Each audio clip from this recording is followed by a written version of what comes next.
अस्सलाम वालेकुम। आज का हमारा टॉपिक है कार्डिक मॉनिटर। तो हमने सोचा हम आपको कार्डिक मॉनिटर दिखा भी दें। तो ये मॉनिटर है, ये बेसिकली जो पेशेंट के वाइटल साइंस है और जो हार्ट का जो कार्डियोवैस्कुलर स्टेटस है उसको डिटेक्ट करने के लिए इंट्रा ऑपरेटिवली और प्री ऑपरेटिवली और पोस्ट ऑपरेटिवली इसका यूज़ किया जाता है। तो आज का हमारा टॉपिक था कार्डिक मॉनिटर। तो कार्डिक मॉनिटर के अंदर कौन कौन से पैरामीटर होते हैं और कार्डिक मॉनिटर के अंदर कौन कौन सी ज़रूरी चीज़ें होती हैं जो कि डिटेक्ट की जाती हैं और कौन कौन से वाइटल साइंस होते हैं, वो मैं आपको इधर बताना चाहूँगा। सबसे पहले आपको ये ऊपर जो ग्राफिकल फॉर्म में नज़र आ रही है, ये हार्ट की इलेक्ट्रिकल एक्टिविटी है। हार्ट की इलेक्ट्रिकल एक्टिविटी के लिए जो लीड्स होती हैं उनको चेस्ट के साथ इलेक्ट्रोड की मदद से दिखाई दे रही है। क्या ये इलेक्ट्रोड है, ठीक है, ये इलेक्ट्रोड अटैच किए हुए हैं। तो ये हार्ट की इलेक्ट्रिकल एक्टिविटी इसके ऊपर मीटर के ऊपर डिटेक्ट हो रही है। तो कार्डियोवैस्कुलर स्टेटस के अंदर कोई भी प्रॉब्लम होता है या एरिथमिया होता है या एसटी सेगमेंट के अंदर कोई डेविएशन होती है तो वो इधर शो हो जाएगी। इसके अलावा ये जो आपको इधर ग्रीन कलर का नज़र आ रहा है, ये हार्ट रेट है।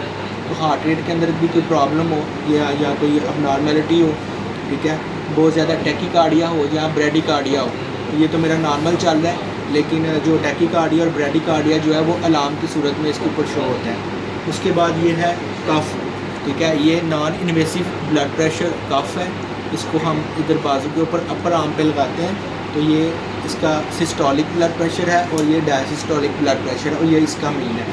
तो ये ब्लड प्रेशर का पैरामीटर भी इसके अंदर ऐड किया गया है ताकि ड्यूरिंग सर्जरी इंट्राऑपरेटिवली मरीज़ का ब्लड प्रेशर जो है उसको चेक किया जाए, उसके अंदर कोई हाइपोटेंशन या हाइपरटेंशन का कोई जो प्रॉब्लम है उसका प्रॉब्लम सॉर्ट आउट किया जाए। उसके बाद ये नीचे जो मैंने फिंगर के ऊपर जो ये एक इंस्ट्रूमेंट लगाया हुआ है, जो इक्विपमेंट लगाया है, इसको बोलते हैं पल्स ऑक्सीमीटर प्रो, ठीक है। ये जो पल्स है उसको ऑक्सीमीटर ऑक्सीजन का लेवल है, saturation of peripheral oxygen level है, उसको डिटेक्ट करती है ग्राफ की फॉर्म में। तो इसके ग्राफ को हम क्या कहते हैं, प्लेथ कहते हैं, प्लेथिस्मोग्राफ। तो ये प्लेथिस्मोग्राफ इधर शो हो रहा है कि मेरे टिश्यूज़ तक कितनी ऑक्सीजन जा रही है, तो ये 99% है, ठीक है। उसके बाद नीचे आप देखें, अभी हमारे पास टेम्परेचर की प्रॉब्लम नहीं है, लेकिन इसके ऊपर टेम्परेचर भी है। अगर कोई पेशेंट आईसीयू में एडमिट है तो या उसका कोई टेम्परेचर मेजर करना है बेड के ऊपर ही, तो ये टेम्परेचर की जो लीड है उसके जिस्म के साथ अटैच की जाती है, तो ये टेम्परेचर भी इधर शो हो जाता है, ठीक है। और ये T1 T2 है। इसके अलावा ये लंग्स की इधर डायग्राम बनी हुई है, ये मेरे रेस्पिरेशन को शो कर रहा है। ये रेस्पिरेशन का ग्राफ है। तो जो नॉर्मल रेस्पिरेशन रेट होता है, 1 मिनट में इंसान कितनी मरतबा सांस लेता है, 15 से 20 मरतबा।